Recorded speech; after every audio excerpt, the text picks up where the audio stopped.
Hi friends, అందరూ ఎలా ఉన్నారు? నేనైతే చాలా బాగున్నాను. ఐ హోప్ మీరందరూ కూడా బాగున్నారని అనుకుంటున్నాను. వెల్కమ్ బ్యాక్ టు ఇట్లా శ్రావణేశ్వర ఛానల్ అండి. అలాగే ఇవాళ మన వీడియో ఏంటంటే పులిహోర పొడి అయితే చేశాను. చాలా సింపుల్గా ఎంతో టేస్టీగా ఉంటుందండి. సేమ్ మనం టెంపుల్లో తినే పులిహోర టేస్ట్ అయితే వస్తుంది. మరి అలా పులిహోర రావాలంటే పులిహోర పొడి ఎలా రెడీ చేసుకోవాలని చెప్పేసాను, చూసేసండి.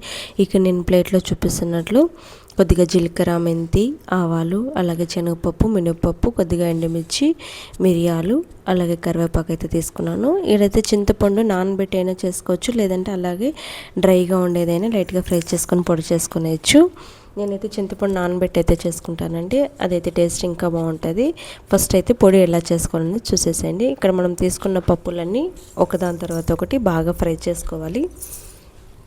చూడండి, ఇక్కడ నేను కడాయిలో చూపిస్తున్నట్లు అట్లా కలర్ కొంచెం చేంజ్ అవ్వాలి. మినపప్పు, కందిపప్పు అంతా బాగా ఫ్రై అయిపోయిన తర్వాత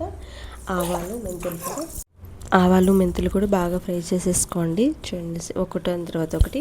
ఇది కొద్దిగా తొందరగానే తీసేసుకోండి. మెంతులు కూడా బాగా ఫ్రై చేసేసుకున్న తర్వాత చాలా అంటే చాలా టేస్టీగా ఉంటుందండి. ఒకసారి ఇట్లా పొడి చేసుకొని పులిహోర ట్రై చేయండి. ఇవాళ మన వీడియో ఏంటంటే పొడి ఎలా చేసుకోవాలనేది చూపిస్తాను. నెక్స్ట్ వీడియో వచ్చేసి పులిహోర ఎలా కలుపుకోవాలనేది చూపిస్తానండి. ఇక చూడండి, ఆల్మోస్ట్ అన్నీ ఫ్రై చేసేసుకున్నవన్నీ ఒక మిక్సీ జార్ తీసుకొని మిక్సీలో బాగా పొడి, మరీ నైస్గా కాకుండా కొద్ది రఫ్గా ఉండేటట్లు పొడి చేసి పెట్టేసుకునేసేయండి. Thank you.